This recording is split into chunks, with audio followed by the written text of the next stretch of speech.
Hello and welcome to another episode of the Star Bros podcast, perhaps the most important episode of the Star Bros podcast you'll ever hear in your life. Why is that?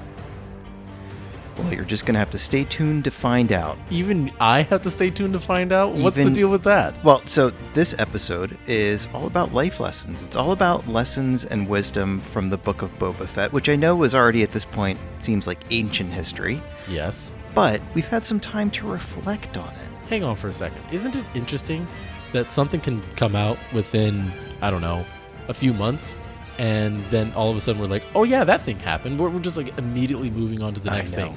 I know. We have very short attention spans as humans. As humans, I blame social media. I think a lot of the world blames social media. I can't really argue against that, but so we've had some time to reflect on the Book of Boba Fett. Hang on. Yeah? Who are you joined by? I'm joined by my pro-host, Ben Skywalker. And I'm like, introduce me, man. I'm so selfish and self-absorbed and blah, blah, blah. I'm joined as always by my bro-host, Jan Cello. Okay, what were you saying? I was going to say, we've had some time to reflect on this, and this is the second time we're recording this episode. Yes, it is. Why is that? There was a terrible fire at an orphanage nearby. Oh, that just sounds awful. And Ben and I decided to risk our lives and run in and save all of the furniture because it was really nice. And as a result of doing that, our entire episode just got deleted out of nowhere. Yeah, I think the cat walked across the keyboard or something. But, yeah, let's blame it on the cat. It was the cat. But no, so we had some technical difficulties, if I'm being totally honest, and it just didn't turn out the way that we expected. And so now we've got a little bit of a new setup, and I think it's working really well. So far, yeah, because remember the last episode we had a pretty big issue where like the sound quality just went out in the middle. We've invested a little bit. We won't say how much because it is definitely not coming from that podcast money, right? Sweet podcast money. But we put a little bit more investment into it, and hopefully you like how it sounds. So far, I think I'm liking how it sounds, personally. Yeah, so far so good. But hey, on an important note, we had dinner this evening. Yes. And what would you say was special about that dinner?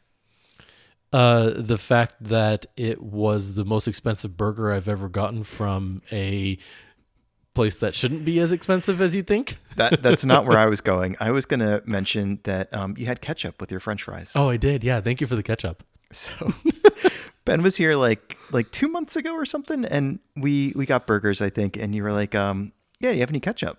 And I didn't at the time. Which, I mean, what American household doesn't? So that's stuck in my mind, and you were like, I'll look. I did? Yes. I opened up your fridge and I was like, I will find the ketchup that you did not buy. You were looking in the cabinets and stuff, and I knew it wasn't there, but you had to see it for yourself, I guess. And you were like, I remember you saying, you were like, I thought this was America or something. Like I just did again.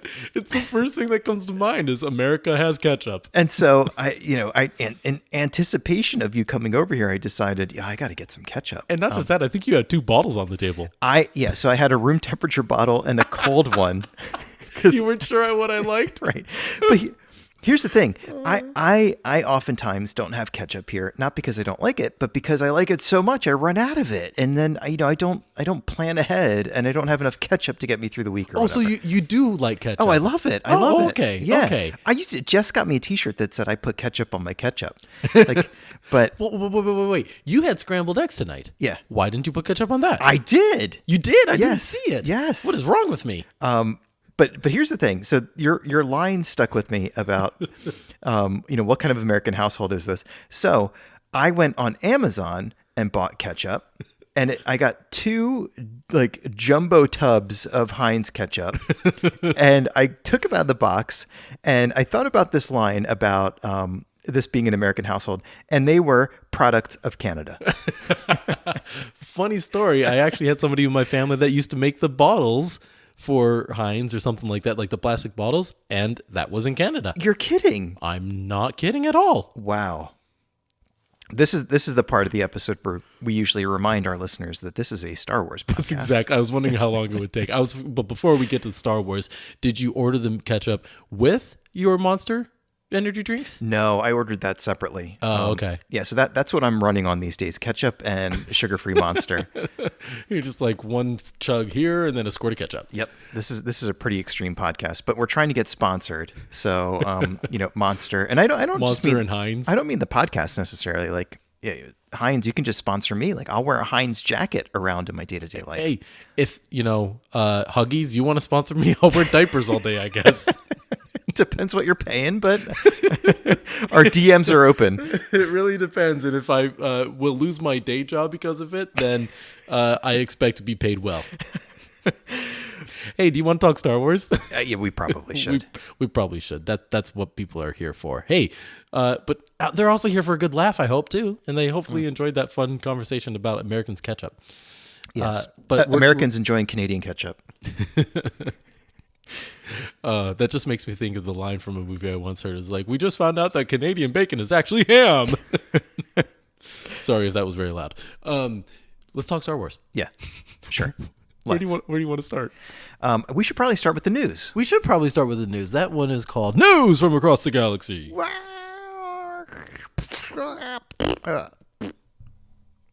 Is that it? That's it. Oh, okay. Got it all out. All right. I got it all out. Wow, we need to pull it together, man. Mm-hmm. We have a lot to talk about today. And this is a very serious episode, too. So why are we laughing so much? So far, not so much. But... Not so much. Well, let's talk about the news first. There was a lot that happened now in the last 3 weeks since we've last talked to you guys. Let's react to something. So the first one that I found was Season 3 of The Mandalorian has wrapped filming. Yep. According to the Twitterverse. That's where I saw it, at least. I'm kind of surprised. I didn't know that they would be done this quick. I'm kind of surprised too, and I think I don't know what the original timeline was with the pandemic and stuff, but I thought it was delayed. I thought, and maybe I was just assuming the worst, but I didn't think that it would be done as quickly as it got done. Yeah, I had the same reaction, so I'm very excited to hear that because here we are in April, and we're getting it this year. We're getting it what, like November, or do we know exactly the timeline? I don't think we know, but in my mind, I've been imagining it coming out between Thanksgiving and U.S. Thanksgiving and Christmas. I like how you have to specify that because there is a difference. Because I think when we post this episode and we hashtag Canadian ketchup, then we might confuse people from coming over from across the border who will be like October Thanksgiving or November Thanksgiving. Which one are we talking about here? Actually, I think it is more Canadian Thanksgiving because if I remember right, that's when season 2 came out. Oh, maybe. So maybe we'll get it as early as October, and it'll wrap up right before the holidays. Yeah, that would be nice. I'll take it when I can get it. I'll take it too. So that's something to look forward to. Season 3. The other piece of news that came out, staying within the live action verse. What do they call that? Just the Star Wars television series? I don't know. The Disney Plus series. Yeah. Okay, let's stick with that. Andor has a composer now, Nicholas Britell. To be honest, I hadn't heard about him before looking into who he was. Apparently, he has done the scores for Succession, Moonlight, If Beale Street Could Talk. They're all movies I've heard of, which is a good thing. Succession was a show that Jess, my wife, was really into, and she would watch it in the living room, and the sound would just like boom, and the music was very distinctive. It was very interesting, very different, very cool. Oh, cool. So, well, I mean, and I'm pretty sure that Moonlight was the Oscar nominee. That one I don't know. I don't know that one. Yeah, I think that was an Oscar nominee at a minimum. If it didn't win anything, it probably won some awards, but that's a good sign. Yeah. So Star Wars is still able to get some high quality talent to come in and do the music and acts and all that stuff. So rest assured, folks, Star Wars is in good hands. I think so. So that was good to see. Yeah. What else you got? All right, I got one for you. And again, this is a couple weeks old at this point, but I didn't realize it when it was happening until somebody else pointed it out to me. That do you know the name Troy Kotsur? No. So Troy Kotsur just won. Actually, wait a minute. Yes, I do. Now you do. I remember we talked about this the last time we recorded. So of course I know who he is now. You can't even. But for our interest, our listeners, I said no last time. So my answer is no. All right. So thank you for playing along. So Troy Kotsur won the Oscar at whatever the 1,837th Oscar Awards 2 weeks ago, which are now infamous for something else, not this. But You may know him It's from not funny yet. you may know him from the film Coda, and he is a deaf actor who was recognized obviously for his work on that. But somebody pointed out to me that he was in the Book of Boba Fett this season. He played a Tusken Raider, and he is the guy who is responsible for designing the Tusken Sign Language.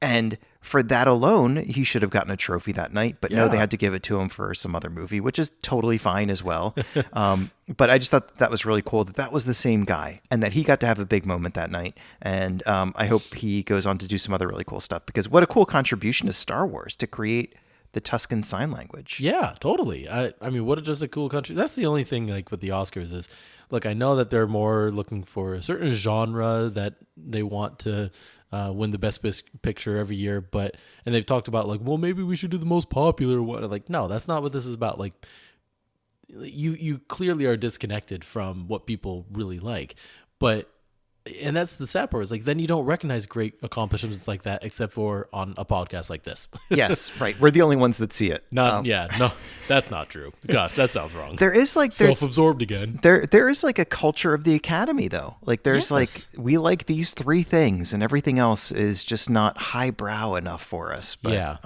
what do I know? I don't know much. I don't. Well, I won't claim to know that much about Hollywood. I just know my corner of it. Yep, that's cool. All right, moving on though.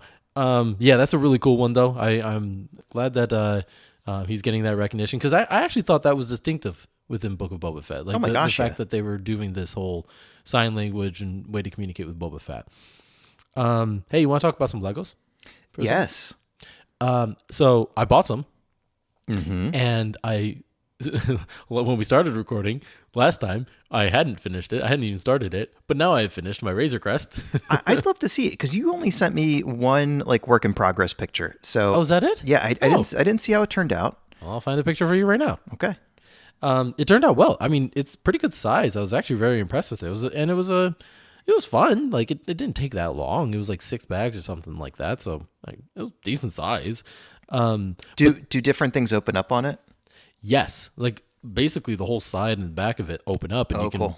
Like, there's a place where you can put the little missiles that you can fire. You cool. can store them in a certain space. They have little frozen carbonite figures. No way. Yeah. Are they stickers? Yeah, they're stickers. Okay. Oh, yeah. That's so cool. I mean, it'd be cool if they were like 3D, and that would be cool. But no, this is just a sticker. So that was neat. You can lift up the flap, and it comes with like a bunch of different characters. It has Grief Karga, it has Mandalorian, IG-11. So it's a really good one. If you're a Lego enthusiast, highly recommend getting it. That sounds like a good one. But then I also bought, and this is I didn't know. Maybe it's not really news. Maybe some others know this, but there are these Lego sets that are basically scenes from the movie that you can build. Yes. And so I bought a Dagobah. Cool one, and it'll be here at the end of the month. Oh, nice. So that's really cool. That's really cool. Gonna be a really cool addition to my Lego collection. Other than that, one other piece of Lego news: the Lego Skywalker Saga is out. Yeah, if you're one of those lucky people that pre-ordered it and got it, you're probably already hours into playing it. We both have our copies on hand, but we haven't had a chance to play them yet. They're upstairs. In your case, it's upstairs. My wife texted me today and was like, guess what arrived? And I was getting so frustrated because I checked the tracking on it and it kept saying that it wasn't going to get here until at first it said the 14th. That's what I thought, because I remember talking about how the 15th, my wife and I are going to go see my in-laws, and they don't have a PlayStation, oddly enough. So what's wrong with them? I was like, oh, it's going to come in the mail, and then I'm going to leave, and I'm not going to be here for 3 days. But no, it's here now. It's here, well over a week before. Yeah. So this weekend, definitely digging into it. Well, and hey, before we go any further, I want to also make sure to mention, if you have any feedback for our podcast or anything, please make sure to write it on the back of a PS5 and deliver it to Jan's in-laws' house. Right. So that they have a PlayStation finally, and we can get this over with. And, so I guess we can hear your feedback. Yes. Drive down to Rehoboth Beach, Delaware, and I will meet you on the beach, and I will gladly take that PS5 off your hands. Yeah. That would be great. But yeah, I got mine in the mail. I'm going to be playing it as soon as I can. We will be doing an episode on that at some point. At some point. Not the next one, probably the one after that. Yeah. Is what I'm guessing. Like, give us some time. Relax, people. We'll get to it. It is a very long game, right? We have to unlock the Gonk and all the other secondary characters. That was something else that was cool with my Razor Crest. It came with a code. Now, remember, it was supposed to be launched in 2020. I think that's when the Razor Crest set came out. Mm-hmm. It comes with a code where I can go and unlock either the characters or the ship or something like that in the game. No way. So I hope it still works because it was a marketing thing from like 2020. What a great little crossover thing. Yeah, I hope that works too. I hope so too. So I will let you know next time we talk. Terrific. Do you have anything else on the news? I have one other thing. I have one other thing too, so go ahead. Okay. So just came across this today, actually. So Titan Comics is delivering a companion guide to the award-winning Star Wars The Clone Wars series. So this book is due out, I'm not sure when. I think this is just sort of like a little bit of a preview, but coming soon. Coming soon, who knows when. To a bookstore near you. Oh, sorry. So it's actually out already. Coming already to a bookstore coming near you. already. So the book came out again under the Titan Comics label. It's called Star Wars: The Clone Wars, the official collector's edition, and it actually just came out on April 5th. Let me see the picture of it. You got it up? I've got it up. Yeah, it's 144 pages of art and content just about the show that you all know and love. That's cool. Yeah, it looks really cool. Yeah, because they came out with like a companion edition a year or two ago, but I never ended up getting it. I saw some feedback on it. It was like, it was okay. That looks neat. Yep, very cool. Might have to look into that. Very cool. Yes, sir. And I think that is the last bit of news that I have. Well, I got one more. Okay. For those that are going to Star Wars Celebration. Mm-hmm. Just like us. We're going? No, we're not. Oh, I thought you were surprising me with like plane tickets and a hotel. And I was like, what? What? That would be quite the surprise. Okay. Well, all right. On that note, I actually got two more pieces of news. Okay. The first one is that they made an announcement on the first panel at Star Wars Celebration. It looks like it's going to be a live action discussion, and they're gonna go over like Andor, Mandalorian, Obi-Wan, which is coming out. Is this usually the thing that they do a huge panel at the opening? Like that seems like a middle or like a closer type thing. I think they've got a few, but maybe they just wanted to capitalize on the excitement of day one. I guess. So and it is pent up a little bit. People have been waiting for this years and years. So I can see them leading with it. But I know some people don't get like the whole package where they're not there necessarily every day, and they're not there necessarily the first day. Like they have like the Saturday package or whatever. Yeah. I don't have any packages. I will be, sadly enough. I'll be watching. I'll be scrolling through the tagged pictures on Instagram and stuff like that. And so if you're going, hope you have a great time. Make sure to hit that panel. There's going to be a lot of guest stars. They announced a lot more in the past few days. Who's going to be on it? On the panel, it didn't say. I think it's going to be a lot of the filmmakers that are going to be on it. So like Deborah Cho. I'm trying to remember who else is all involved with the series right now. But that'll be the crew. Okay. And probably Favreau. Oh yeah. But then there's going to be like Giancarlo Esposito is going to be there. They've got love that dude. The guy, I can't remember his name now. The guy that plays Chrysanthemum is going to be there. Oh, I don't know. He'll be there. Okay. Like, doing autographs and stuff. Cool. Yeah, it looks like they got a lot of good guests lined up to sign autographs for you. So, super cool. Gonna have fun with that. Last piece of news, and I should have done this with another piece of news, or at the very beginning, I should say. But happy birthday! Oh, thanks, man. Open it. I know what to do with it. But yeah, this feels like it's. So we haven't seen each other in a little bit. My birthday was like, what, 3 weeks ago or something? 2 weeks ago. 2-ish weeks ago? I should know that. You should know that. What do we got here? Oh, my goodness. It is, let me describe for everybody at home, a Lego Scout Trooper helmet that I will be putting together and putting in the background of all my Zoom calls for work.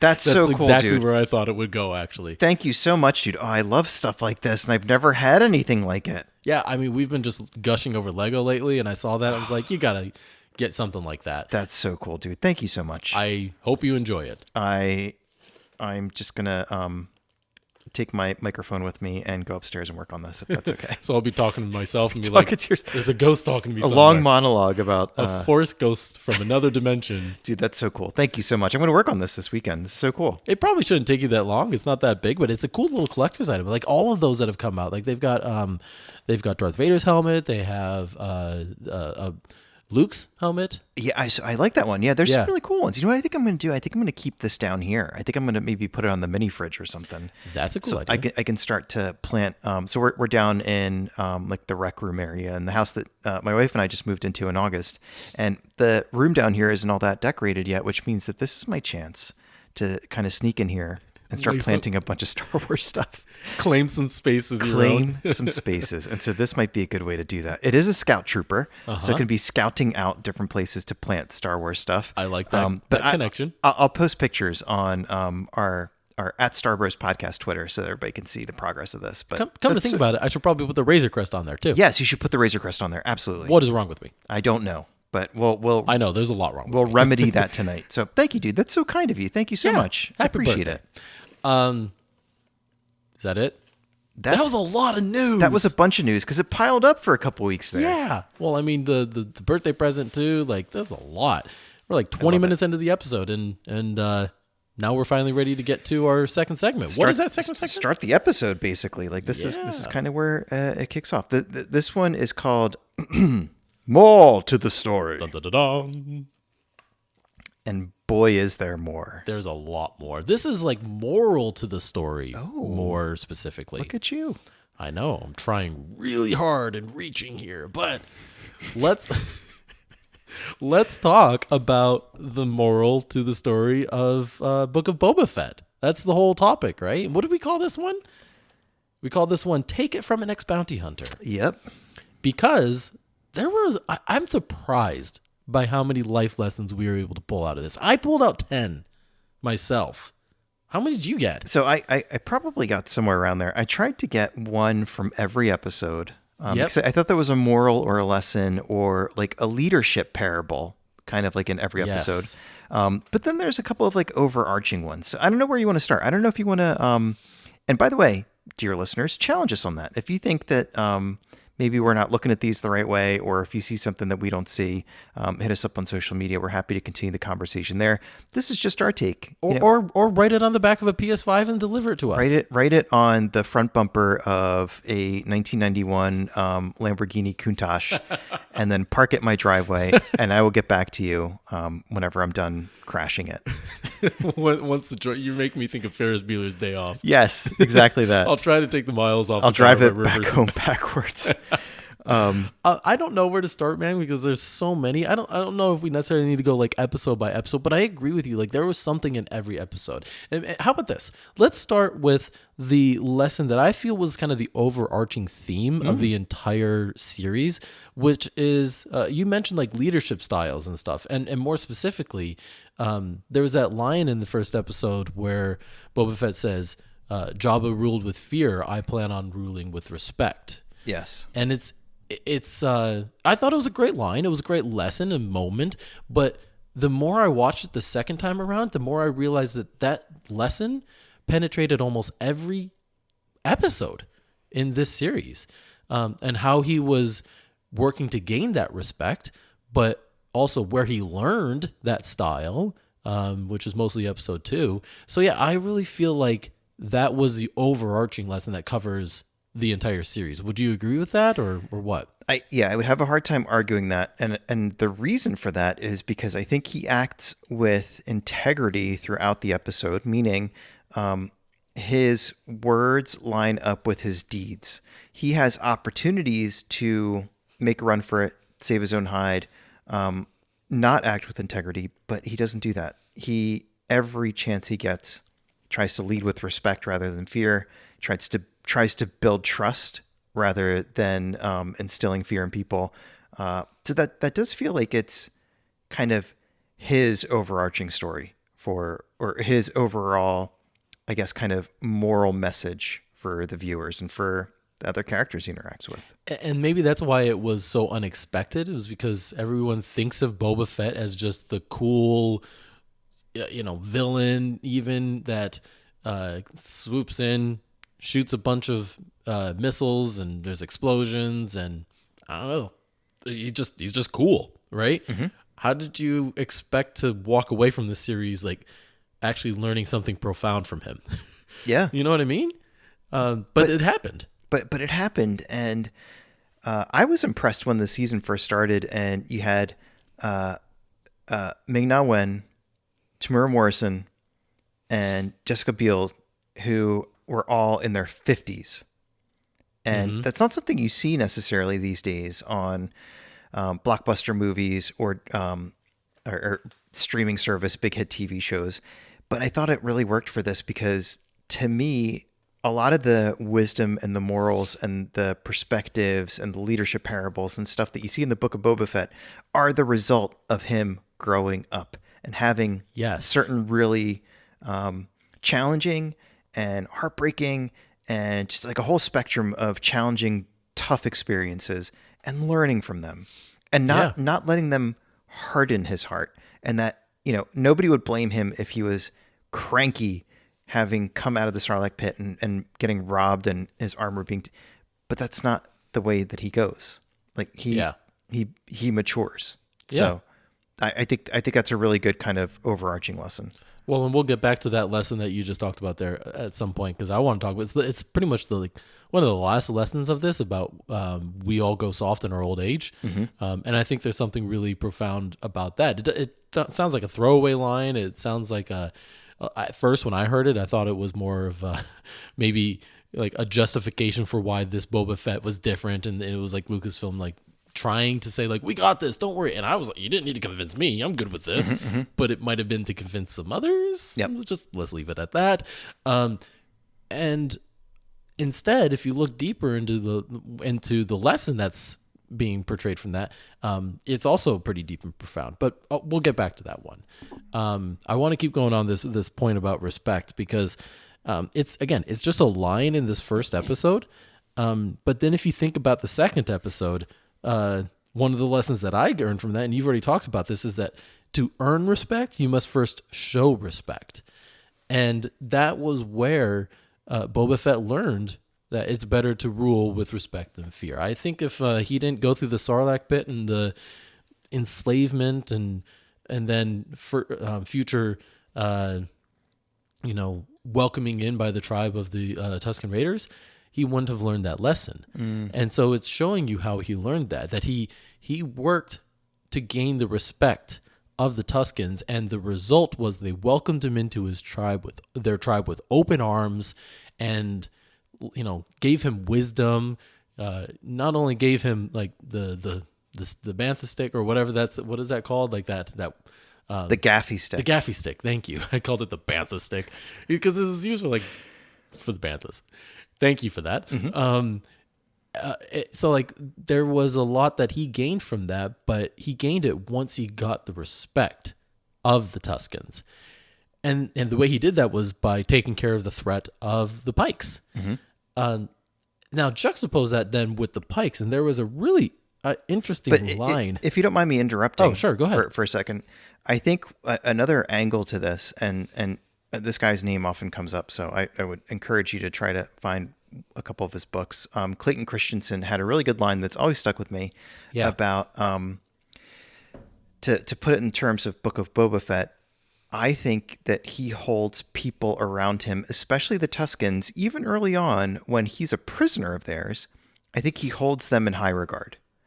Oh, yeah. And Clayton Christensen has a line about self-esteem and how it goes two ways.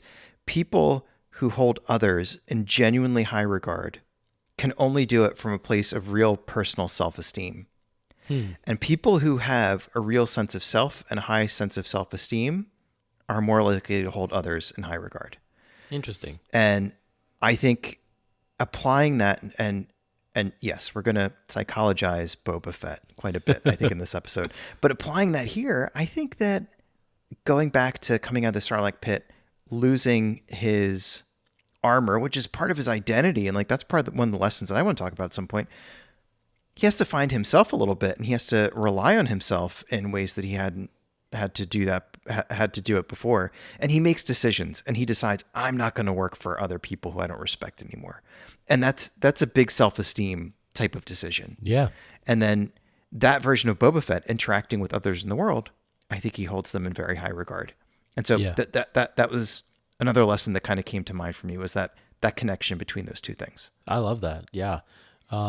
It kind of made me think of, like Canadian ketchup. Canadian ketchup. It really did. All I want to do is eat a bunch of fries. And by that, I mean ketchup, not the fries. How do you say made in Canada in French? Fabriqué au Canada. I think that's what my ketchup said on it. Did I get that right? I think it also said product of Canada in French. Yeah. Okay. It has to say it in both languages, I guess. Yeah. How are we on ketchup again? That is the real theme of tonight's episode. Is if you watch Book of Boba Fett really carefully, it's really about Canadian ketchup. Yeah. Look hard. It's there.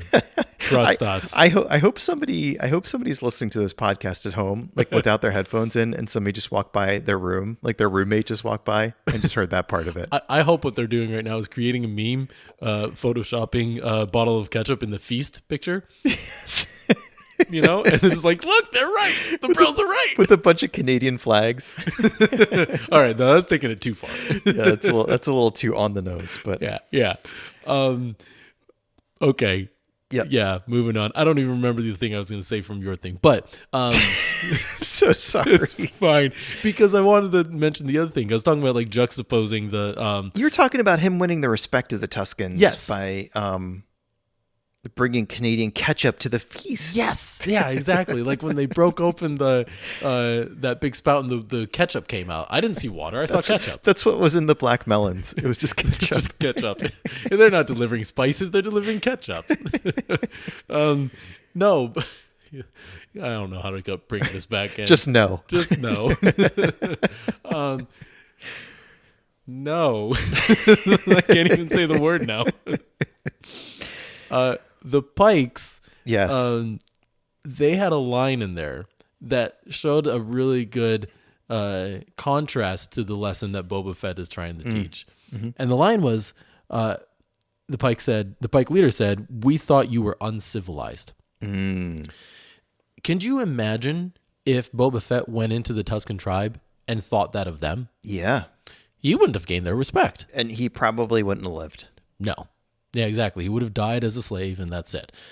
But that's kind of the mentality the Pikes have. And so, like, without question, they just open fire on them. Mm-hmm. Like, they're not even in our way. They're off to the side. They haven't even shot first. We're going to shoot first. They're Han in this moment. But because of that treatment, do they gain their respect? No. In fact, it's also pretty respectful what Boba Fett does in return, but, that causes a whole bunch of problems later on. Anyway, so I just thought that whole episode was focused on that concept a lot. They're a really good contrast for Boba and for the Tuskens, just in pretty much everything that they do, because then they are not trustworthy. They're double crossers. They're underhanded in their business dealings and stuff like that. Everything that Boba's trying not to be. So some of I think the moral of this overall story, or some of the lessons, is it's not just like the two sides of, like, there's the Pikes and there's the Hutts over here, and then there's Boba and his team. It's really like worldviews that are clashing a little bit. This new kind of vibe in town is we're going to treat one another with respect, and we're going to keep our word, and we're not going to rip each other off.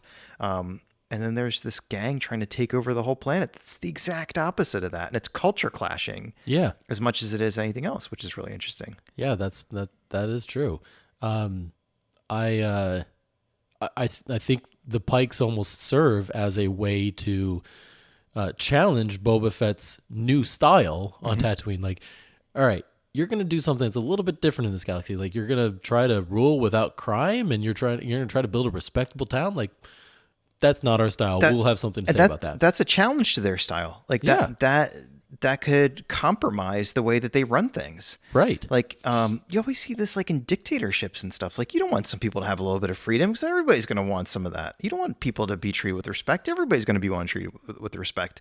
So I think their whole like system is at risk because of Boba Fett, which makes sense why they bust out the droidecas and everything else to try to get rid of him. What were those called? They weren't, because they look like droidecas or however you pronounce that. Yeah, whatever. But they're called something else, right? But they say it in the series. I just can't remember now. They do. I forget what they were. Oh well, They we'll look look like they're like cousins of the droidecas. Here, listeners, if you don't mind, write us what the actual name of those are on the back of a PS5 and send it to us, Please. Thank you. Anyway, I've been waiting by the mailbox every day. Let's cut that out. And you know what doesn't happen is there are no PS5s coming in with anything written on them at all. Yeah. Oh, we can wish. Yeah. No, one day we will get one. It'll be hilarious. We can wish. Anyway. You know what I saw is somebody, a girl online, taped together a PS2 and a PS3 for her boyfriend. That's incredible. Yep. Very intelligent. That's like my kids. They really like numbers. Oh, yeah. Jack would love that. Yeah. He would just be like, this adds up to a PS5, right? If I get an original PlayStation and then just tape it to my PS4, I got a PS5 then? Yeah. Did I math right? You can tape 5 PS1s together and play any game on the current planet. Anyway, one more a couple more thoughts on respect, if you don't mind, then I'll shut up. I promise. I really like how then, like, the immediate the next episode, in episode 3, it starts off with that water salesman who's the red stapler guy, and that's all I could see when I saw him talking.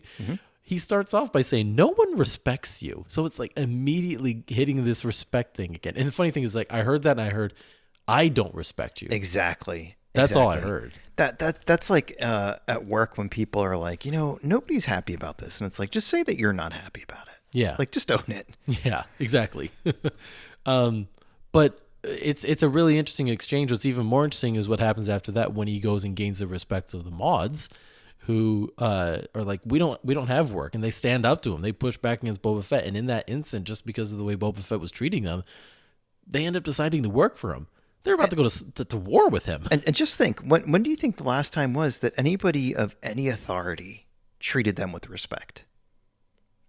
Did they ever? Maybe never. It's life-changing when somebody looks at you that way and like holds up a mirror and says like, no, like, you're worthy of working with me. You're worthy of being on my team. Yeah, it's huge. You've got gumption, and I like that. I'm not going to see that as a challenge to my rule or disrespectful to me, so therefore I'm going to be disrespectful back. He's like, no, I'm here to earn your respect.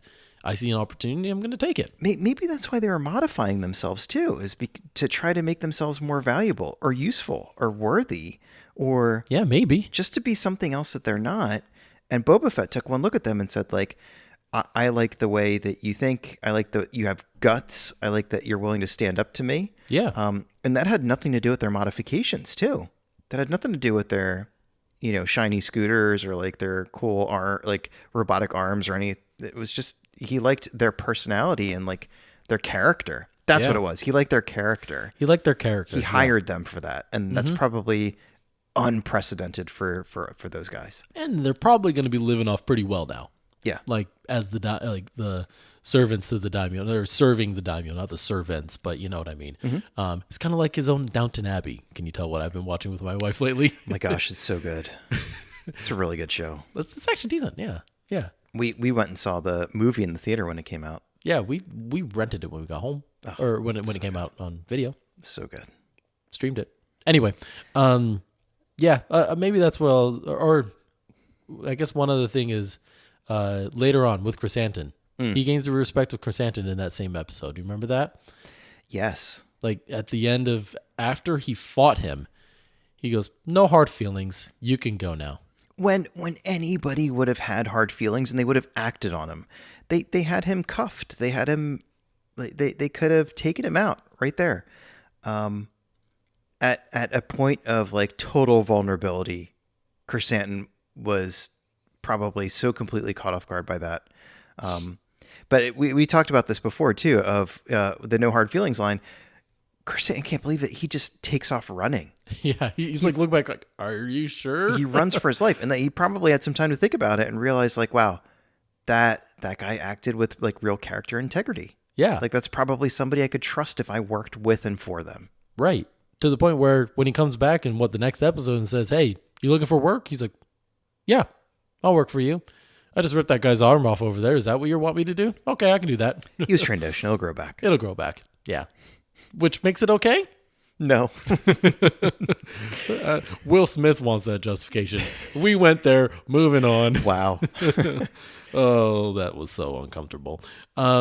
All right, I think I've milked this respect one as much as I could. How about what other lessons did you pull out? So going back to the beginning, I think there really is something to this idea about. So Boba Fett was so synonymous with his armor. He was his armor. Different actors played Boba Fett, but the armor was recognizable and identifiably the same, and so nobody really took issue with it. I shouldn't say nobody.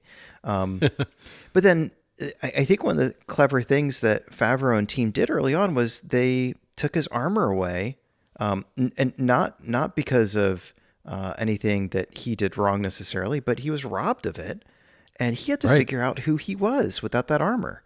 And I think one of the lessons I think of the series is that when you kind of get rid of all the trappings that make you some public version of you. So your job title, maybe the zip code you live in. I drive a Lamborghini, you know that. So like if I was to get rid of, why are you laughing? If I was to get rid of my Lamborghini, like, stuff like that. If I didn't have the full size basketball court in the house, it's only a Porsche. He wishes it was a Lamborghini. I actually do have a Lamborghini, but it's a Matchbox car. I was going to say, is it on your shelf in your office? And I have to make the engine sound when I drive it around on my desk. Yep. But like, if you strip all those things away, that's when you figure out like who you are. Yeah. And you might not necessarily like everything that you find, and you may have to wrestle with it and contend with it for a bit, and you may have to resolve things that feel unresolved.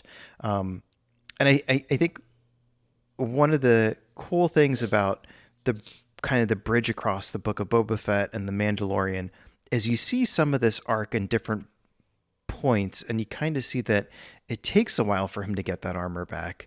And in the meantime, he goes through a lot of trials that kind of make him face himself in some way.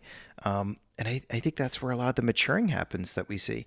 I think he was sort of on this path. I think that him losing his armor accelerated that path for him.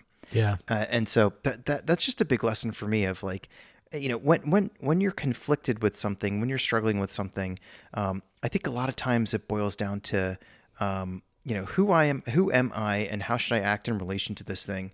And you can kind of get lost in what other people project onto you, whether it be your job title or whatever it might be. So I thought that was all kind of well done. And it happens to other characters in this series too. Happens to Mando. Happens to Mando. It happens to Chrysanthemum. Like, Chrysanthemum takes this, the former gladiator and the bounty hunter for hire. And, he takes a job based on trust and respect for this boss, even though it's a really like a particularly dangerous job. It's sort of the world against Boba and his people. But I think like different characters go through this. Like it's just an accelerated way to grow up, and maybe move towards softening in some way. But but an authenticity that is kind of harder to get to if you're wearing literally armor. Right. So that was an interesting one for me. I like that one. It kind of just makes me think. I don't remember where I heard the line, but what that makes me think of is Iron Man a bit. There's the line in the first Avengers movie. It was like, you're a suit of armor. Take that off. What are you? And then yes. Tony Stark goes, billionaire playboy, philanthropist. I'm missing one of them. Billionaire, genius, playboy, philanthropist. Yes. He's like all these things. He knows what he is, but then Captain America's like real quick to call him out. Was like, I know people that are worth like that, more than you with half of that, or whatever he says. And the whole journey of Iron Man is to kind of discover the hero in him. That's right? perfect. Yeah. To forget about the genius, forget about the armor, forget about everything that he has and can do. He is nothing if he isn't a hero. And he has to figure that out. I think the same is true for Boba Fett. And you called it out very well. Just like, how does he define himself without the armor? Mm-hmm. And he has to discover it. And that's the change that happens to him. I mean, if you were to fall into a Sarlacc pit, lose your armor, and become enslaved all overnight, I don't know if there'd be any other traumatic experience that would cause more change in a person than that. Like, so what? This isn't the Boba Fett that we all imagined or saw in like the comics, or like that was a great version of Boba Fett. We had fun with that for a long time. This is a grown-up Boba Fett who has experienced a few things now. You don't think he'd be different from all that and redefined by all that? So yeah, I think that's a great lesson. And I think it could really go the other way. Like, you could end up resentful and angry at the world. It can easily go the other way. Yes. And it didn't for him. And I wonder why. Like, what do you think kind of, like, do you think he already had a good sense of self going into it? Because I feel like a lot of people just be furious at reality, furious at life in the world. Blaming their circumstances, say, well, if, I guess I'm just stuck in this. I can never get out, right? And trust me, they make it look easy, Hollywood does, by putting a character through this kind of stuff and saying, but look, he recovers. Like, it's not that easy, people, right? We're not saying it is, and I hope that's not what they're saying when they show that on screen. But what they're saying is, look, there's always a way. There's always a way up. Mm-hmm. There is a way down, but there's also a way up. Let's show you that story. And so, yeah, I think this is just us seeing how he recovers from it. I don't know why he doesn't become resentful. It seems like it would be pretty easy. But he seems to maintain his composure through it all. And I think of the moment where he killed that big monster in the desert. And instead of going after the boy who has kind of been a jerk to him, mm-hmm. and then who runs back and takes credit for the monster that got killed, he doesn't get mad at that. He even goes back. I think that was a huge gesture to the Tuskens. That's a good point, because he could have just run the other way. He could have. And he was talking about, I could get us off world, Yeah. So that was on his mind. But he went back. And maybe some of it is a little bit just practical. Maybe some of it's like, all right, I don't know if I can survive out here in the desert on my own. My best chance for living through the day might be to go back. But maybe another part of it is... he was finding some self-esteem, and maybe he held that tribe in high enough regard where he thought, all right, this is my chance to, and this is another lesson here about, he had gone through so much of his misadventures on his own. Yeah. And I know this was something that you wanted to dig into. Being a tribe?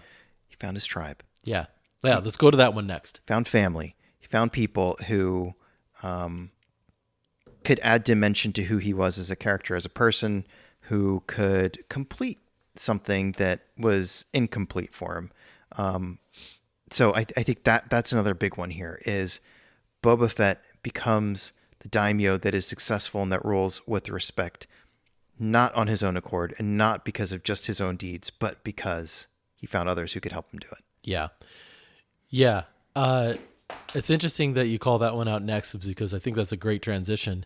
And I loved watching this, how that line, you can only get so far without a tribe, I think is verbatim what it was.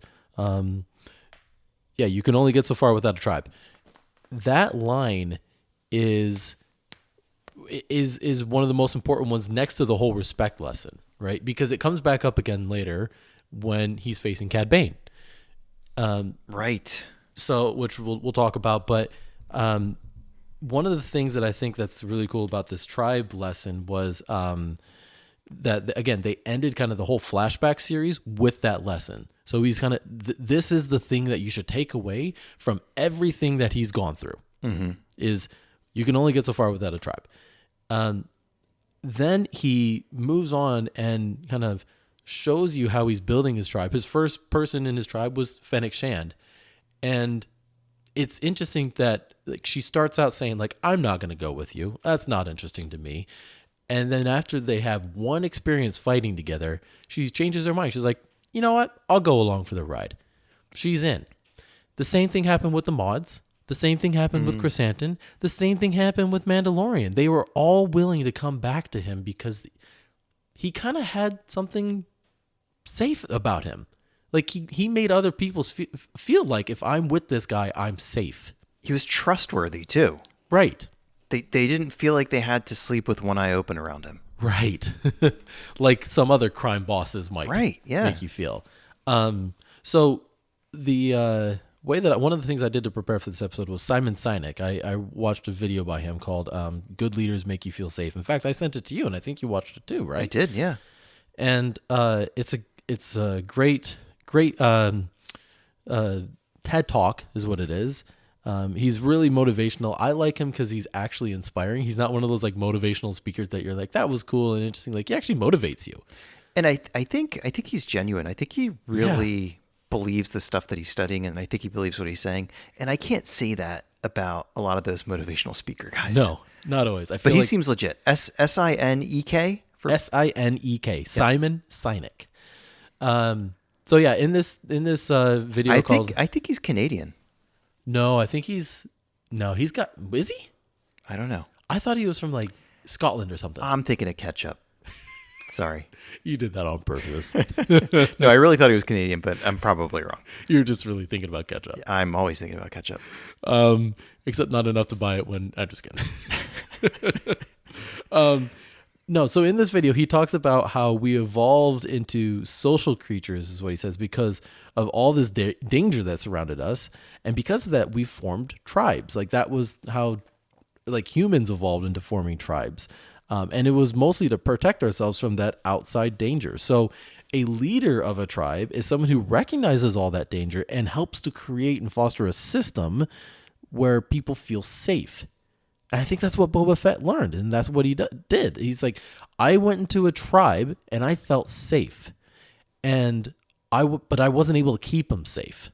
Sadly enough, like that weighs on him to the point where I think he sees himself becoming this tribal leader that can make the world around him better, because he's sick of working for people that are going to get him killed. He's sick of seeing Tatooine just be an exploited planet with nothing but crime to show for itself. Like, and he wants to change that. Like that's admirable, right? So yeah, I mean, I think you should go take a look at that video, but more importantly, that was the lesson that I think he's trying to portray. It's just like, I'm here to create a tribe, to have people follow me and to feel like they're safe and they can trust me. And I remember from that video, one of the interesting takeaways for me was like the fact that psychological safety is like kind of contagious, and it turns into this thing where when people feel safe, they start to look to their left and look to their right and make sure that they can take care of the people that are around them. Yeah. And I think you see some of that in the battle towards the end of the first season, or the end of the run of the show, or whatever it might be. Oh yeah. Where they could have sort of like split up and run off in different directions and saved their own hides, but you see those who are loyal to Boba kind of watching each other's backs and taking care of each other, throwing their weapons to one another when it makes more sense for you to hold the rifle than me to hold the rifle, like stuff like that. Right. That psychological safety thing is contagious, and you can kind of see it spreading. But I wanted to ask you, so we talked a little bit about how Boba Fett doesn't become angry and resentful at the world when, you know, he goes through a lot of the trials early on in the season, but then all the Tuskens are massacred. Yeah. He's still he has his moment of anger where he lashes out at the what are they called? Oh, the biker gang. Yeah, yep, the gang. Yep, they were called like 3 different things in the series. Yeah. So he has this moment of like real anger where he kind of lashes out at them, but for the most part, The Nikto Riders. yes, That's what it was. that whole thing of finally finding your tribe, finally finding your people, and being embraced by them, and putting on their clothing and carrying your own gaffy stick and things like that, and just really kind of being initiated into a family, and then having that taken away. Yeah. But he still says, "No, I'm going to rule with respect." Yeah. How does he not go totally off his rocker there? How does he not totally lose it? Maybe because he knows he doesn't have the power yet. You know, and he's still kind of the underdog. And we see that. Like, he's going up against the Pikes. Like, they've got the upper hand. Yeah. Like, they're a well-oiled machine syndicate. They got a lot of resources, a lot of manpower, and a lot of persuasion and influence and all that. Like, they've got their tentacles deep within Tatooine and all the different, crime families and things like that. So I think he's a bit of the underdog, so he's not corrupted yet. You know, and power corrupts you. So maybe there's still a chance for him to kind of be corrupted, but he's not there yet. Is that fair? That's fair. Yeah, I could see that. And in the event that he becomes corrupted, and hopefully he doesn't, I guess it's possible that like this psychological safety thing that he's built, like it seems like he's surrounded himself with really good people who will hopefully keep him in check. Well, good people, Well, it's still a master assassin, and well, good people in this sense. I know, I'm kidding. I like, so you've seen a lot in the news recently, and we'll get serious for a second, about Vladimir Putin and his leadership style. Yeah. And one of the things that I've seen, and by the way, real quick, obviously our hearts go out to the people in Ukraine. We have seen that we have some people who listen in Ukraine, and we just hope every day that they're okay and this whole thing is over soon. But Vladimir Putin, one of the things that did not go well for him is apparently he did not create an environment where people could bring him the truth. Yeah. And people could not, people couldn't challenge him in any way. And one of the things that you see with Boba Fett is Fennec Shand is always questioning him. Always challenging him. Always. And people were saying in the beginning, they're like, this is a sneak peek into what's going to happen. And she's going to stab him in the back. Conflict. Yeah, yeah. And she's going to become the daimyo and whatever. And he's going to be buried in a shallow grave somewhere in the desert. Yeah. And that didn't happen. And if you kind of go back and watch it, Boba doesn't outwardly discourage it. Like, no. He wants her honest opinion. She is a pro at what she does. She is a master assassin who has dealt with all kinds of politics and all kinds of personalities. Right. Like, he wants her real opinion. And if she doesn't agree with him, like, he wants to know that. Those are the types of people who stay in power. Yeah. Because, and you hear these stories about Abraham Lincoln where he had people in his cabinet who were adversaries of his. Yeah. And they pressure tested everything he did and challenged everything he did. And he made better decisions as a result. Yeah. And I think it's kind of cool the way that it played out. That that's another thing of like, maybe confidence and self-esteem are bigger themes than I thought. But you don't put up with that unless you have some self-confidence to be able to put up with that. Yeah. People who don't have self-confidence would, as soon as Fennec Shand's back was turned, would get rid of her. But he invited her to keep coming along for that ride. And I love that the story never went in that direction, that she didn't try to overthrow him.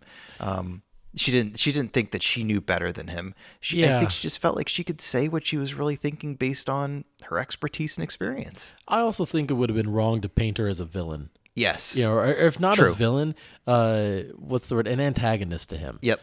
I don't like that idea personally. If maybe it would have worked, but she just, I don't know. It just doesn't work for me. So I'm glad they took the direction that they did. And I'm just lapping this up because I didn't really think about it that way ahead of this. Like, that, she wanted to be a free agent at first. She would have comfortably lived that life, but, she was persuaded by Boba Fett. It still didn't change anything about her. Like, she pushed back when she didn't agree, and convinced him a couple of times. Like, she's the one that talks him off the ledge when Cad Bane shows up and says, you mean the Tuscans that the Pike Syndicate murdered, and this is news to him, and he's like, I'm mad. That's it. And she talks him down like, you'll have your moment. Don't worry. And that's enough. Like, she's critical to to his success, and I think there's an opportunity to show that more if they do a season 2 or something like that. But yeah, she's great. Talk to me a little bit more about Cad Bane. And why he's important here. Well, so let's finish up on this tribe thing because, and good segue, because I was like, I need to talk about this. So the whole introduction of Cad Bane was interesting because it was kind of a reminder of his old life and where he had come from, and the thing that he was trying to kind of shed. So he was almost fighting his younger version of himself. In Cad Bane, who never grew up, who never evolved, who just continued doing the same thing, right? And it was amazing too that the anti-lesson to Boba Fett's lesson about a tribe is like the final advice that Cad Bane tries to give to Boba Fett. And he said, what was the line that he said? Look out for yourself. Anything else is weakness. He's talking to himself too, I think. Yeah, exactly. He is like, no one's listening to you but you, Cad Bane. And then immediately after he says that line, which sounds like, oh, maybe he should have taken that advice, Boba Fett uses the gaffy stick that he got from his tribe to defeat Cad Bane. Poetic, right? Totally. It's like, whose lesson is the right one? I think the guy that just beat you with the gaffy stick. Sorry. So, yeah, I think it helped to further reinforce that lesson of can't go anywhere without a tribe. You need a tribe. Not only did his current tribe support him throughout this whole battle, but the battle for Mos Espa, but then the gaffy stick ends up being the final tool to save the day and prove that he needs to live with the tribe. Brilliant. So these types of things are why we started out the episode saying that this is the most important podcast episode you'll ever listen to in your whole life. Right. These are all, I think, like highly transferable life lessons. Yeah. That you can take with you into your work life or whatever else. I think it's so cool how alien Star Wars is, but so human at the same time. And I think Favreau does just such a nice job of injecting like real humanity into all these characters, and Filoni. Totally. Yeah. And Rodriguez, who did this, and all the other contributors. Yeah.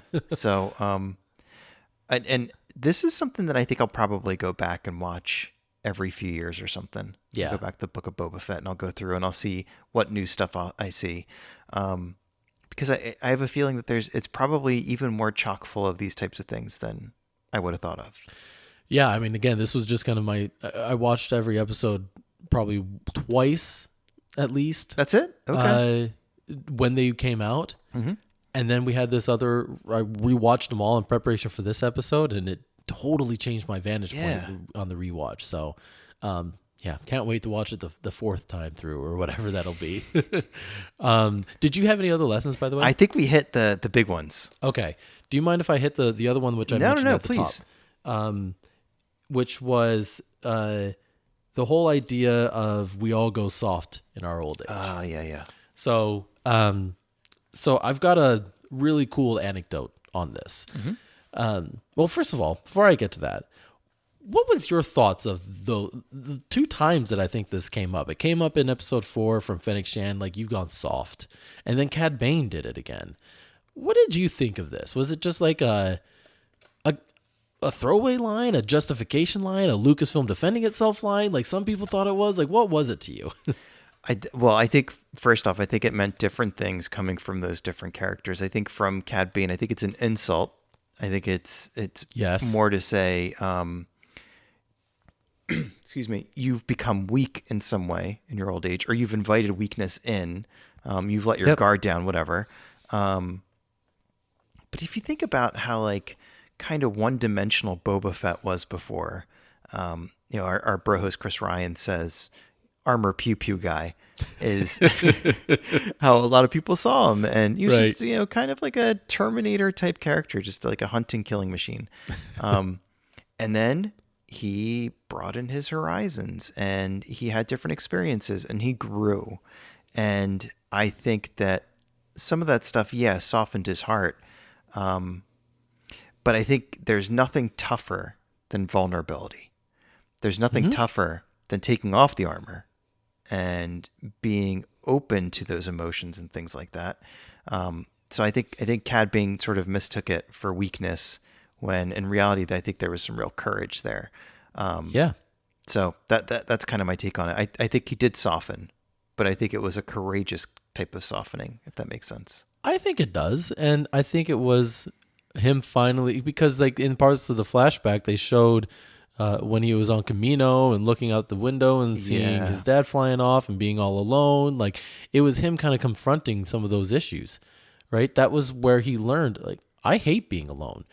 And then his whole entire time as a bounty hunter is alone. Like he's, continuing to live with that trauma as a child of like being alone. And he's, his whole entire adulthood looked like it's going to be alone at this point. And then he kind of has this awakening, this traumatic experience that makes him realize, oh, I have the chance to recover from this. I have the chance to emerge as part of a tribe now and overcome some of this trauma that I experienced as a child through this new traumatic experience. But it ends up being more of an awakening and a rebirth instead of a paralytic, which it could have done just that if you think about it.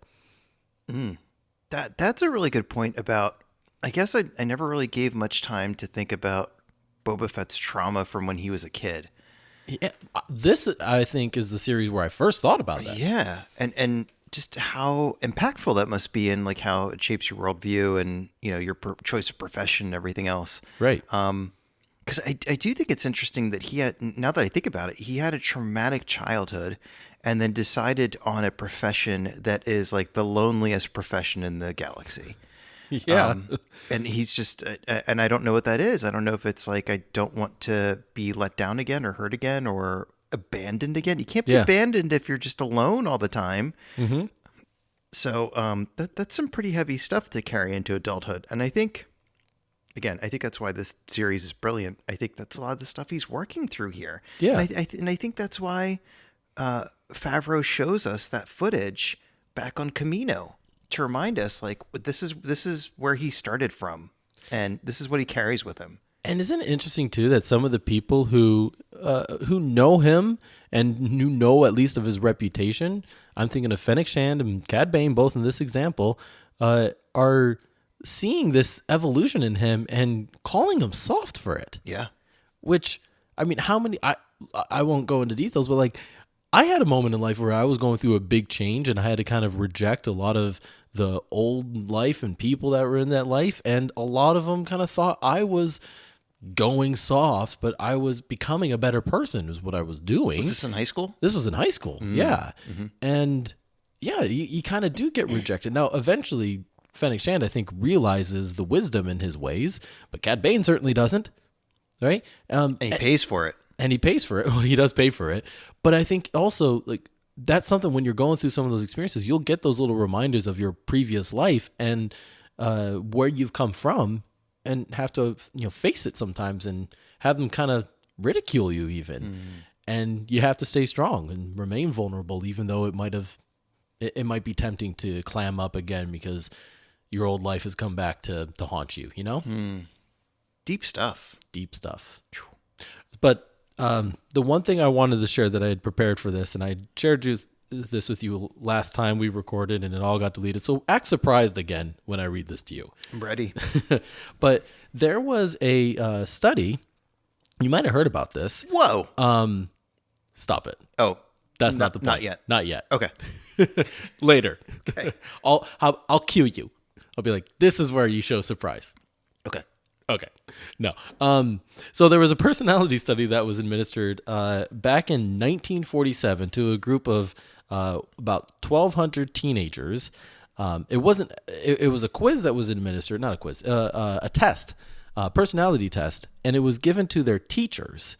And they took it and they rated all of these teenagers on certain characteristics and things like that to kind of see what were their personalities like. Fast forward, a long time, all the way up until they were now 77. They were 14, now they're 77.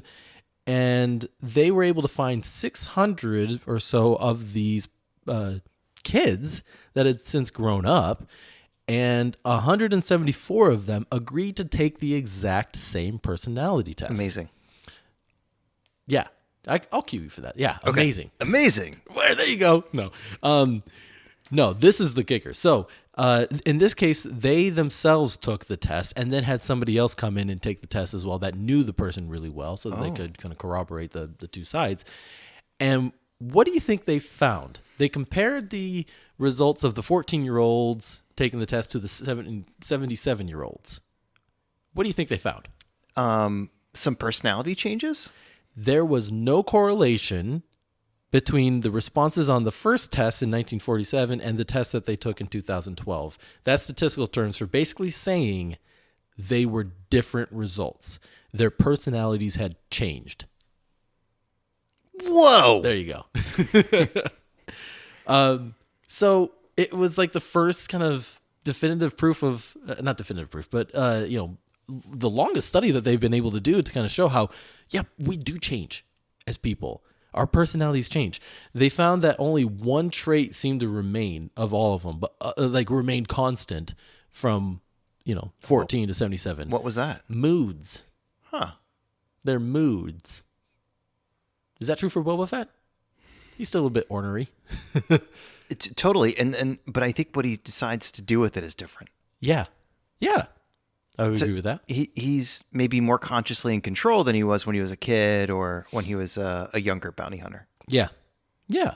I would agree with that. But I guess the point here, and tying it back to Boba Fett some more, is, people do change. And we see it in Star Wars. We see it with Boba Fett. We see it with Luke. Sorry, but we did. We did. And I'm not apologizing for it. No, I loved it. But I don't know if we see it very much with many other characters. Maybe Han Solo a little bit. He definitely, in his old age, kind of changes. He's not the same young whippersnapper that's, picking up Kira and then being a, what's the word I'm looking for? Not a jerk, but it's a little hard to get. Whatever with Leia, like the heartthrob, rough. Yeah, exactly. Whatever name Leia calls him, like he kind of softens a little bit later on in life, and I think that's the lesson: is that happens to all of us. We all change, and that is okay. In fact, it can be really good for you and the people around you. Exactly.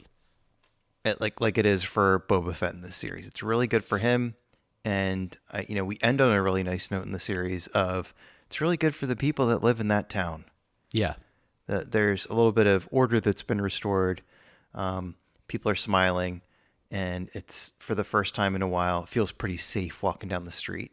Yeah, and that's all sort of like kind of downstream from the decisions he's made, the personality that he's embraced, and if that's softening in old age, then looks like it's pretty good for the townspeople.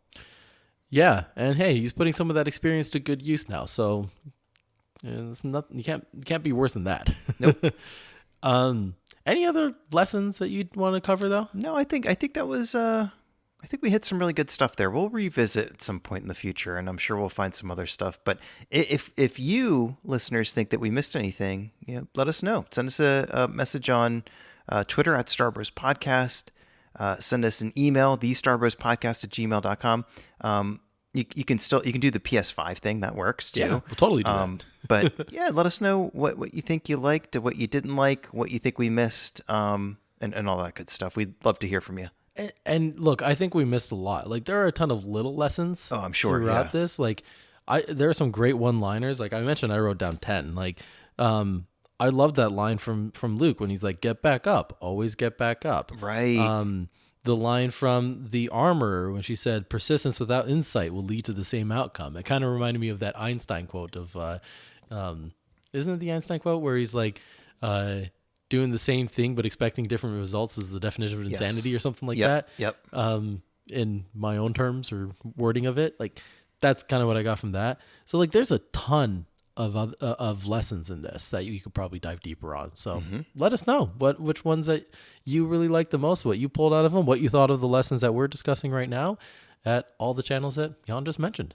And also, I forgot to mention the Broaxium YouTube channel, where you can see us covering some of the latest and greatest Star Wars comic books, as well as some other fun stuff. So don't hesitate to send us a message or leave us a comment there too. But what else? What else did we want to say to our dear listeners? Thank you. Thank you for being here. Thank you for being patient for this episode to come out and for, just working with us and being with us through any of our little snafus that we run into sometimes. We're back, baby. We're back and ready to go. I don't know where I'm going with this. But yeah, thank you everybody for listening. It means a lot. Every time we get a little tweet or somebody sends a message or, we get a review or something like that, it just kind of makes our day. Yeah. So thank you. If you've made it this far, we'll be quiet because you've probably fallen asleep with your AirPods and we don't want to wake you up. Yeah. But if you're driving and listening to this right now, we hope you didn't fall asleep. Wake up. Get a Monster. Yeah. Get a sugar-free Monster. I have a 24-pack here. Come on over. It's the driveway with the Lamborghini in it. Cut that part. Turn that part louder. Yeah. No, there's only one other thing that we have left to do, and it's your turn to do it. It's my turn? It is. Yeah, we're at your house. It's a wrap! Hey!